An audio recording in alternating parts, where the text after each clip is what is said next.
Today we will discuss about modification of adventitious root. Adventitious root वो होती हैं जो रेडिकल से डेवलप ना होकर के पौधे के किसी अन्य भाग से डेवलप होती हैं, एडवांटियस रूट कहलाती हैं। ये कई प्रकार की होती हैं, जिनमें से एक हमारा आता है ट्यूबरस रूट। ट्यूबरस रूट जो होती है, root become fleshy because of storage of food, क्योंकि इसमें फूड का स्टोरेज होता है जिसके कारण ये फूल जाती हैं। और इनका कोई नो डेफिनिट शेप और इनका कोई डेफिनिट शेप नहीं होता है। इसका उदाहरण है स्वीट पोटैटो और आइपोमिया बटाटा।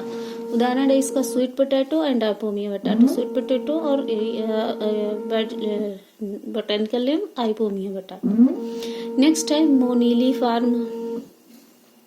मोनीली फार्म जो होती है ये बेडेड रूट्स होती हैं because of beaded like appearance. Roots are swollen at the various place. इसमें रूट्स जो होती है विभिन्न भागों से फूली रहती हैं।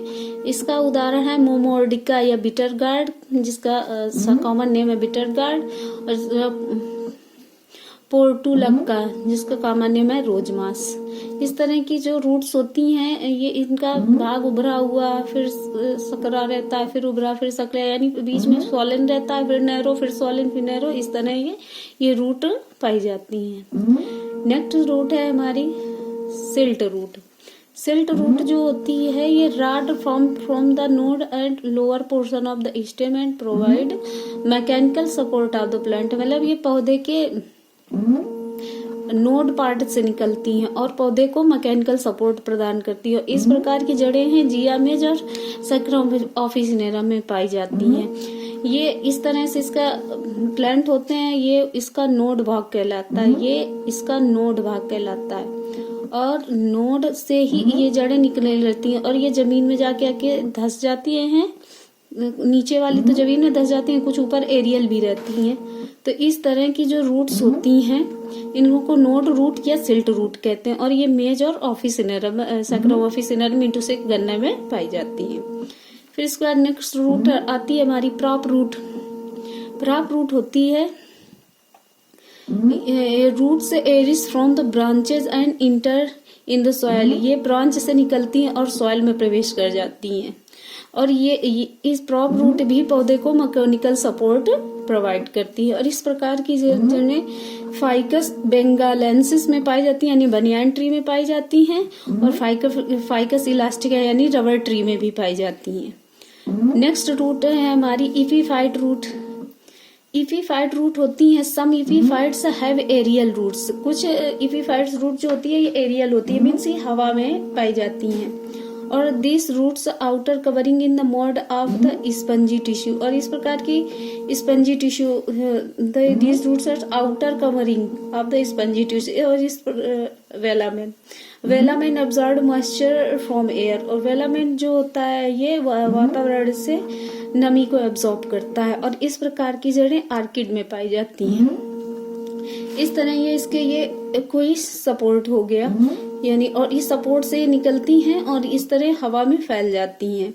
और ये इसी तरह बस हवा में फैल के वातावरण से नमी को या ह्यूमिडिटी को एब्जॉर्ब करती हैं।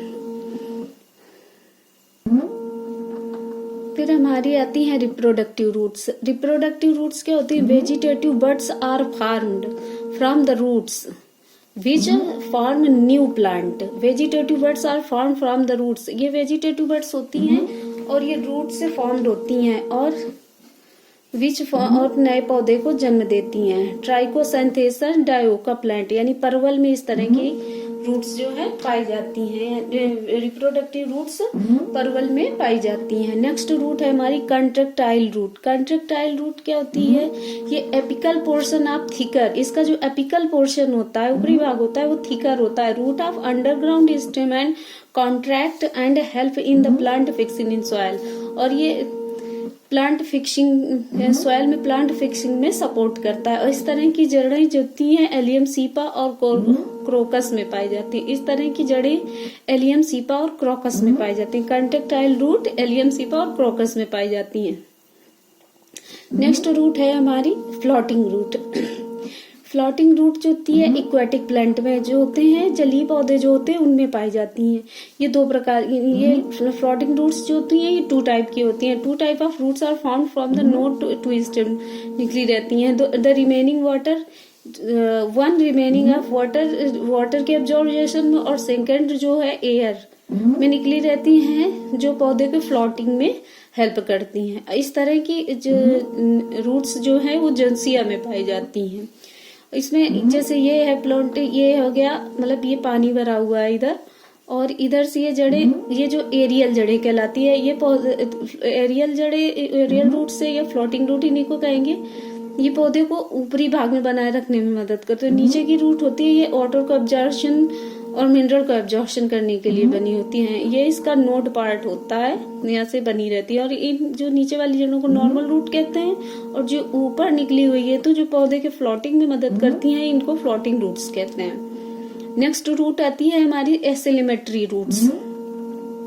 एसिमिलेटरी रूट्स क्या होती हैं? Roots started manufacturing of food, यानी रूट्स जो होती है भोजन का निर्माण करती हैं। आफ्टर जब, और कब करती हैं? जब इनमें क्लोरोफिल डेवलप हो जाता है। इस तरह की जड़ें जो होती हैं वो टीनोस्पोरा और ट्रापा में पाई जाती हैं। इस तरह की जड़ें टीनोस्पोरा, मतलब assimilatory roots found in Tinospora and Trapa. Next root आती है हमारी पैरासाइट रूट। ये रूट क्या होती है? जिस भी पौधे में ये एसिमिलेटरी पैरासाइट रूट जो होती है, ये पौधे के जिस भाग में भी मतलब पड़ जाती है, उसके तने में ही अपनी जड़ों को गड़ा देती है, और उससे सारे जो पोषक तत्व हैं वो ले लेती है। तो ये, और इस तरह की जो रूट्स इसमें निकलती है, इनको सकिंग रूट्स कहते हैं।